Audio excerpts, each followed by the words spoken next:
A vibrant aurora danced in the sky as the white dwarf sat in the desert. The long-limbed creature got up from its post and made its way over to the fountain, dispensing thick silver liquid.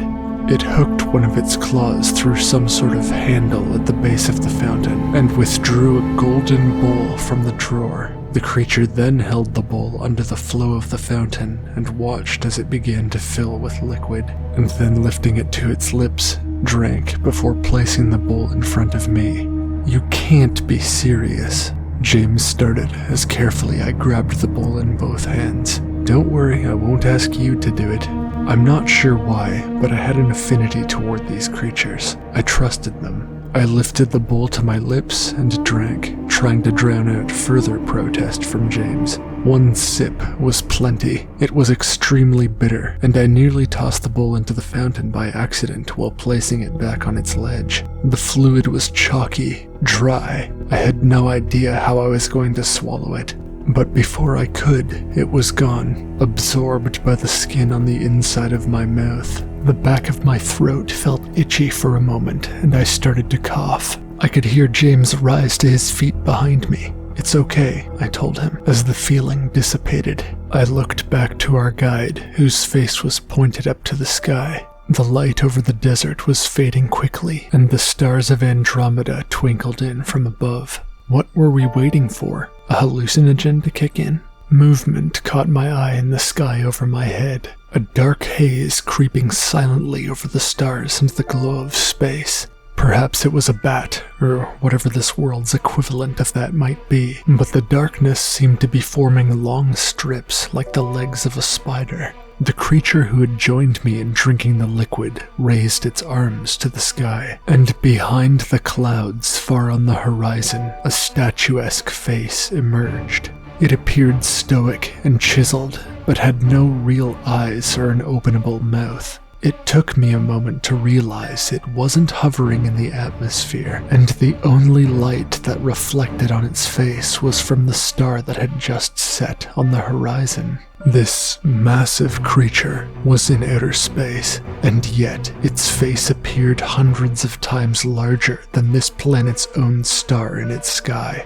My heart sank in my chest. Dread soaked my innards. I felt lightheaded, and although I wasn't fully aware, I may have let out a series of unpleasant screams. This had to be a hallucination. My mind could not accept that this was real, outright rejecting the notion that it was this insignificant. What is it? I heard James's concern over my shoulder. He didn't drink the liquid. Perhaps it was a hallucination after all. A warm breeze picked up and shortly became a hot wind. It ripped through the desert on both sides of the ruins, brewing a sandstorm with over 100-kilometer winds. Lightning and sparks populated the vast expanse, and the creatures within the ruins huddled against the stones for shelter. "Do not be afraid, little one, for I mean you no harm." The words rang in my head. "I am called Id Jurnes. I am a weaver." My mind was blank. I had no response. "Forgive me. My servants and I brought you to this place so that we might speak." The weaver adjusted itself, lifting its abdomen higher into the night sky. One of its 4 long spider-like arms neared the planet as if to point to it. I looked over at the creature that had brought us to this place. It was sitting like a dog and gazing up at its master. "My servants, Spinstresses I call them. I planted them on this orb under the surface of which there are oceans of Placea, the liquid you imbibed. This liquid, Placea, allows lower-order organisms such as yourself to see me, commune with me. We can hear each other's thoughts without the need for language.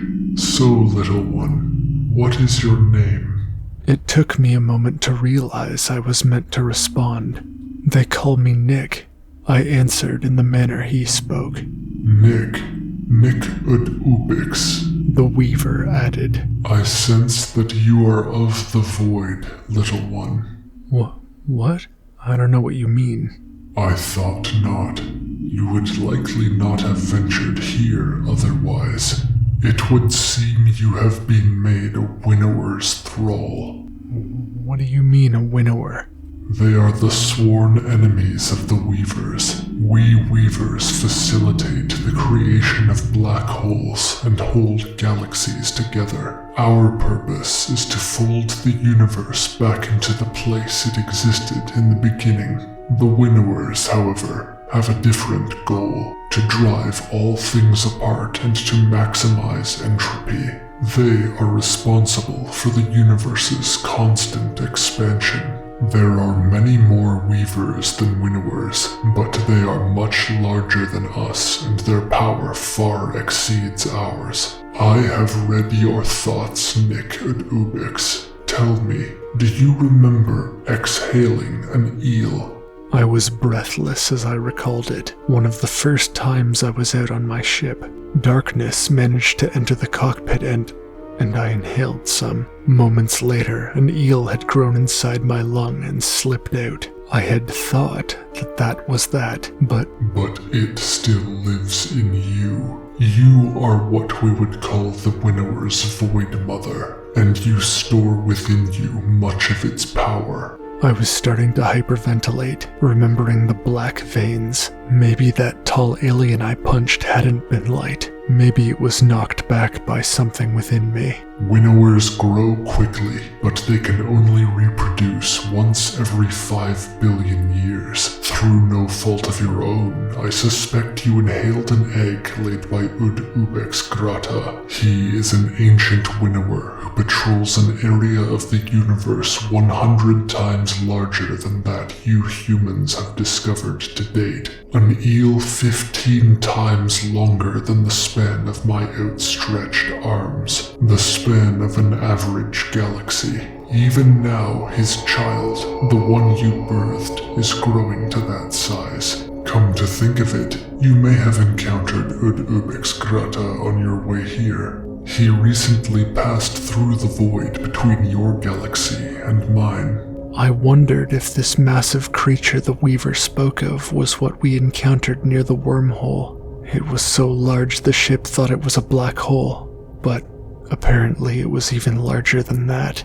Everything I had ever desired or struggled over seemed so laughably insignificant in the face of these events. I was a speck of dust on a battlefield. These creatures waged war across the entirety of the universe. What is the significance of a Void Mother? Why do they store their power in us? I asked, afraid of the answer. Every galaxy in the night sky has its own Weaver. Working together, we can kill Winnowers with many casualties. But as long as the Winnower's Void Mother exists, it cannot die. It merely slips through the veil at the edge of reality, only to emerge into reality once again as it expands. To kill a Winnower, one must kill its Void Mother first. So, you're gonna kill me? My heart was pounding in my chest, but what could I do? I was utterly helpless against this being.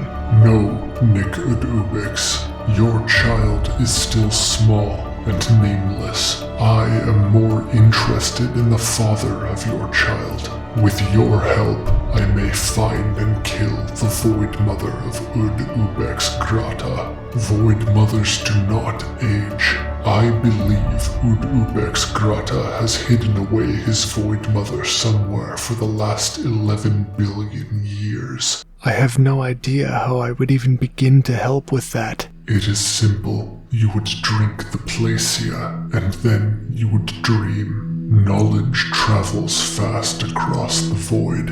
My servants will attend to you and your companion as well. I will read your dreams as they transpire and locate the Void Mother of Ubex Grata. If you do this for me, I will send you home to your Earth safely. I read in your mind that your ship is in need of repairs. I will return it too safely to your Earth orbit. Can you really do that? effortlessly. We weavers don't normally meddle in the affairs of those living in our star systems. Our existences are very different from one another's. Yes, there are things we can do you would never dream of, but believe it or not, there are many tasks that a creature like you can accomplish that a weaver would be unable to do. Do not mistake your smallness for insignificance. There was warmth behind the message.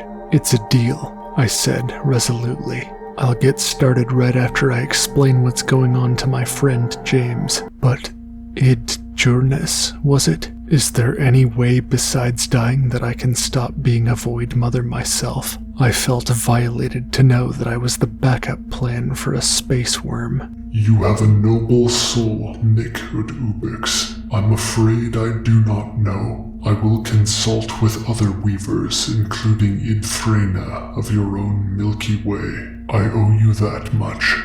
Thank you. Very well, Nick. I will leave you to it. I will be monitoring your thoughts, so I will know if you need assistance. The monolithic face and arms illuminated by the white dwarf pulled away into the darkness of deep space, and again stars peopled the night sky.